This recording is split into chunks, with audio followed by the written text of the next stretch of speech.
It's time for this week's video, My Hero Academia, and this week I'm reviewing episode 2 of volume 5 of Vigilantes. Let me know what you thought about it in the comment section down below, and you will be read out in a future show. Whilst you're there, be sure to do all the YouTube stuff that YouTube wants you to do, because YouTube is an increasingly scary place of small broadcasters. Support your local small broadcaster today, it will do that, my power of good. And a quick reminder that we're working up to 105 subscribers. It would be great to have you with us. If I break that target, then I will be reviewing the second My Hero Academia movie, though given the current rate of things, the new movie will probably be out by then, so we'll soon see. But hey ho, the next season's going to be starting in a couple of months, so maybe we'll get some more subscribers then. But between then and now, let us get into the review itself. And we start off, as we often do with these reviews, with the positives. I won't be doing the headline positives thing. I think I'm just going to knock that on the head and just stop doing it unless there's some kind of massive outcry in the comments, which I quite frankly don't think there will be. So with all that said done, let us get into the actual review itself and talk about how this particular volume, or rather this particular episode, begins. We'll start at the beginning, a very avant-garde thought. But anyway, this all kicks off with this passing of the torch moment that we have between Knuckleduster and Crawler. Or, well, I say between them, Knuckleduster's nowhere to be seen. Knuckleduster has left his Knuckledusters behind. Yes, this whole moment is played for laughs a bit, with Crawler not knowing what they're called. I mean, the guy's name is Knuckleduster. You can kind of guess what those things that he uses are. Those little punching apparatuses, or whatever the gag is right there. Like, the whole gag here is... I'll be honest, I'm really not keen on it quite at all. It's supposed to be this really meaningful moment, and it's undercut in such a way that it would make Joss Whedon proud. Like, in all fairness, Crawler in this particular scene doesn't understand the importance of this moment. He doesn't know that Knuckleduster is calling it quits, or is about to call it quits, and to be fair, we don't either. This could all be setting up for one great big bait and switch. I have a feeling that it might be, but on the other hand, at the same time, I really don't, because, you know, the behind-the-scenes stuff that's been spoiled ahead of time, at the head of each one of these episodes, is kind of indicating that he's going to be leaving the program, or leaving the series for a little while at least. But we'll soon see about all that. Though, to be fair, the monologue at the end of the episode does indicate that Knuckleduster is going to be going off, that... yeah, right now, Crawler didn't really understand the significance of this because, you know, the old geezer isn't here today, but, you know, he'll be back. And I just want to ask a question. Is this the first time that we've had a narration quite like this? Like, there has been moments of self-narration, there has been moments of the internal monologue in this series, particularly within Vigilantes, not just the wider one, because it is a, you know, it is a key factor of the My Hero Academia series, the main series itself. It's told primarily from Izuku Midoriya's point of view. A lot of the monologuing that we get is him reflecting upon this series of events. We also get it from other characters as well. With Vigilantes, we've not really had anything quite like that. If there has been any internal monologuing, it's been more about the situation as it stands. It's been people thinking, right, how do I get through this situation? Oh wow, this is really big, important moment for me. We've not had anything quite this self-reflective. Or at least maybe we haven't. If we have, let me know in the comment section down below. I might have missed it or just not remembered it. However, as I say, is that this whole sequence of events, this scene where Knuckleduster is leaving his Knuckledusters behind, is meant to be this passing of the torch moment. This is him hanging up his gloves and saying to Crawler, it's your turn. He's passing the power to his successor. Not quite literal power, but he is literally passing the torch. Though not literally passing the torch, because it's not a torch, but you get the idea. Though, to be fair, though, I'm not really sure that Crawler would use Knuckledusters, but hey ho, the whole meaning is there. It's him saying that I'm not going to be around anymore, it's time for you to take charge, it's time for you to be the man of the house. Even though it is your house and we've all been doing all this stuff in, so... yeah, you get the idea. I will admit that with this whole sequence of events, there is this weird, dark juxtaposition with all of this. Because with Knuckleduster, he is going through this intensely difficult time for him. He's trying his best to be there for everybody else. But for Crawler and Popstep, this is just another day to them. It's the old Street Fighter thing from the movie that everyone keeps referencing. For you, it was the most important day of your life. For me, it was only Tuesday. For Knuckleduster, he's going through this intensely difficult, very stressful and depressing period in his life. But for the people around him, they don't know that because he's such a relatively introverted and guarded person. They don't really know what's going on. They don't know that he had this big confrontation with Bee. They don't know who Bee really was, or who the body that Bee was inhabiting really was. That's a whole side of them that they don't know about. The only person that seems to have any kind of real indication of it is Soga, who we see again in this episode after another big volume gap. As I've said in the past, he feels like a character who should be the main character. As I said in my initial early reviews for this entire series, it felt as though they were setting up that he was going to be some kind of rival to Crawler, that he was going to be the contradiction to him in a certain way. We'd see how Crawler becomes this hero, and we then see how Soga becomes this villain, and they have this big final confrontation in the end or something like that. And in the end, we didn't really get that. And despite having a really great sequence of him about a couple volumes ago, where we get an insight as to how he is and who he is and how he came to be this, well, quite frankly, bit of a ne'er-do-well, we've not really had anything really of that significance since then.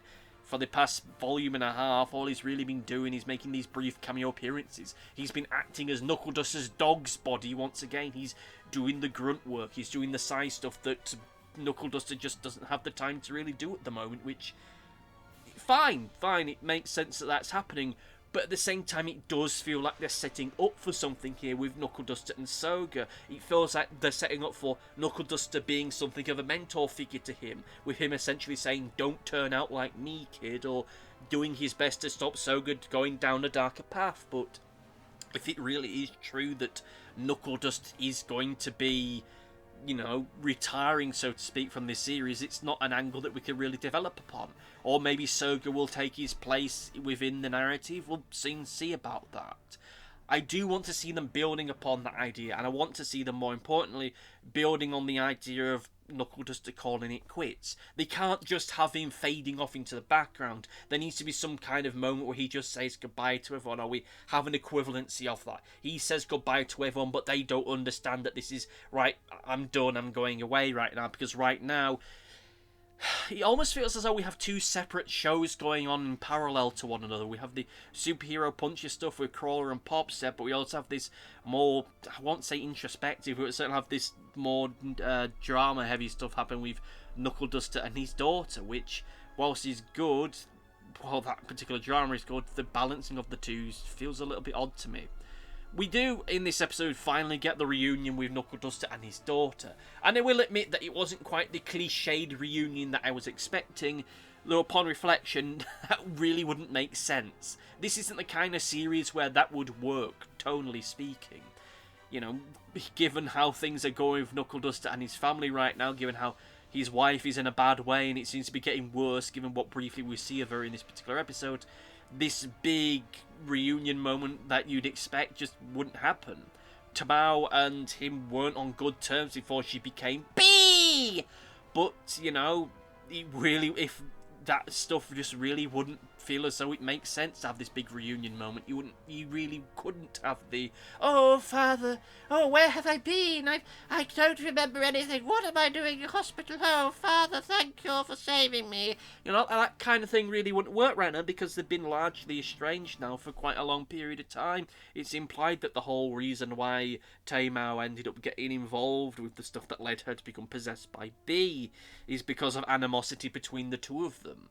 Due to the drama of the whole, oh, where are you going at this kind of night kind of thing. You can't become a musician, you're not going to turn out to be a bum like that. That's the kind of thing that caused the two of them to become separated like this. So the big whole emotional Hollywood reunion thing just doesn't really work here. And that is something that we saw and was hinted to us when we started to see more of Tamao's personality bleeding through with the stuff when Bee took Trigger. Whether or not the two of them will be able to properly reconcile, I really don't know. Though I do feel that everything that's happened with Tamao's mother might not help things, because right now Knuckleduster is keeping her current health a secret. She will inevitably end up finding out about all of this, but you know, I could understand him not saying anything to her in the here and now because he doesn't want to upset her, doesn't want to hinder her health and her recovery, but at the same time there is the risk that this might create some kind of animosity between the two of them, that he's still keeping things from her at a time when the two of them, their relationship is not in a good place, really at all. Like, I do like all this, I do like this stuff with the drama, though I do admit that You know, I was going to get onto a negative here, but no, I do respect that they're going down this path with all of this. Like I said, they could have gone down this in a very Hollywood kind of way with this tearful reunion between the two of them. But that isn't the case. We're getting something that does feel a lot more grounded and a lot more realistic. These two people had animosity before things went down, and that animosity is still there, and it's going to take a while to heal. Maybe it'll be healed by the end of this volume, maybe it will never truly heal, but I do respect that they aren't just going with this rather cliche thing of, alright, I've beat the alien monster brain slug thing, and now everything's okay, and nothing that happened before really counts, but it does. Because we don't know how things really feel from Tamao's point of view. Maybe to her it has only been a matter of minutes since she was last in control of herself. Or maybe in some way she was cognizant of the entire thing. We don't really know. But what we do know is that there seems to still be that animosity there between the two of them. And I want to see how they round this off. Because if we are really going to be writing Knuckleduster out here and now, then we need to resolve this in a way which feels as though it really keeps in the tone of everything else. They're treating everything rather seriously right now. They're keeping things in a rather realistic point of view. So we'll see where we go with this. We've got another 6 or so weeks of this. Might be a bit of a narrow time period to have this reconciliation between the two of them. But hey, at the very least, we could at least end this with them at least starting to make that journey together.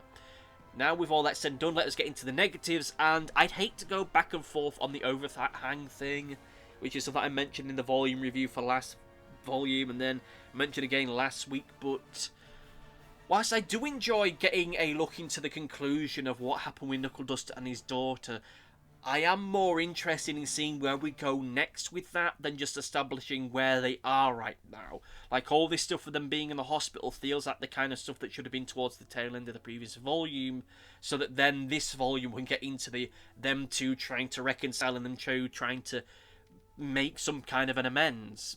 That isn't the case right now. Now we're getting to the stuff of establishing where people are, which is stuff that I think should have been in the previous volume, but hey-ho, that's what we got to deal with. But this does end up leaving me in a situation, and I frankly can't lie about this, where I'm just wondering to myself, okay, so what's the hook for this season?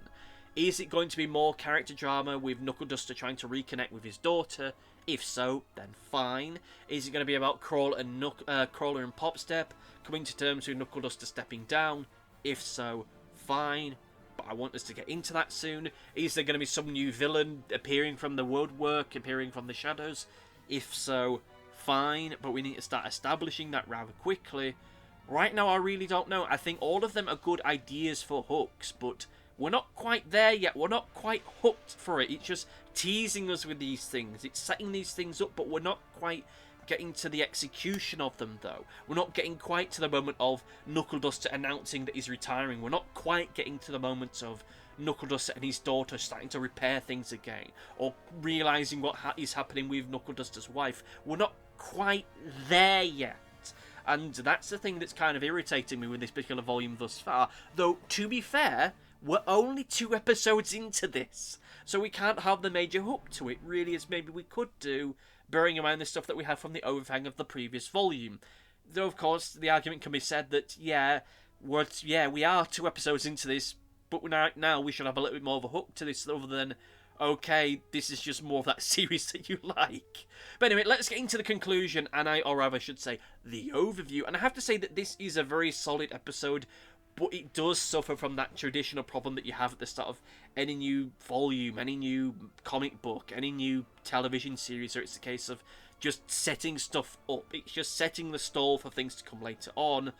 And as such, we aren't really there yet as terms of establishing what the overarching plot is going to be this particular series, or rather, I should say volume, or what the hook is going to be. What's the big thing that's going to make us go, right, this is the thing that needs solving. Whether that is on the interpersonal level with the character drama, or whether this is something more visceral in the sense of, right, there's this new villain knocking about, we need to put a stop to them. Right now, it's so early doors, I really don't know where this is going to end up going. All I really have to go off of is what I see on the cover, which is the implication that Eraserhead and Fat Gum at some point are going to make some kind of major appearance, which I presume they are because they're on the cover, but are they going to be the focus of all of this? Is this appointment moment we're going to start getting more of a focus on Eraserhead for reasons? I really don't know, but we'll soon find out about that. With all that said and done, however, let's get into Comment Corner! It's time for Comment Corner, and we have Big X1 back again saying, wait till Hall's Variety Pack learns their entire series are lewder and cruder than this episode. This, of course, referring back to last week's episode, which got very odd, and yeah, I am aware of this, whilst I'm not as familiar with the world of anime and manga as many people doing these reviews are. You know, I'm still relatively fresh to it all. You know, I'm not totally wet behind the ears. It's inescapable. Sooner or later you'll find it, even when I was in that stage of anime is crap, there's no way of escaping it. It'll always find you, no matter where you are. But it just kind of feels a little bit odd to me, like, for it to go that far into just how lewd and crude some jokes were last week. I don't mean it as necessarily a slight, as it's a take it or leave it thing from my point of view, but it is odd that they went just that far into it, bearing in mind the other deeper, more dramatic stuff that really needed to be discussed. But hey, that's what this week's episode was getting into, so they got there in the end, even though it took very weird people to get there, to get us there, or something, I don't know. I'm recording this a few days after the fact. I've had a very rough few days with visits to hospitals and whatnot. But anyway, thank you for your comment, and by all means, dear listener, leave a comment in the comment section down below. Let me know what you thought about this episode. Let me know what you're thinking of My Hero Academia in general. Are you excited for the new movie coming up? Whatever it is, let me know in the comment section down below. Be sure to do all that YouTube stuff that YouTube wants you to. Between then and now, and between then and when we next meet, don't know where this is going. See you next time. Goodbye! Thanks for watching. Be sure to like, favourite, subscribe, click the bell, and do all the YouTubey stuff that YouTube wants you to do. Go on, it'll do me a power of good. Until next time, my friends, goodbye!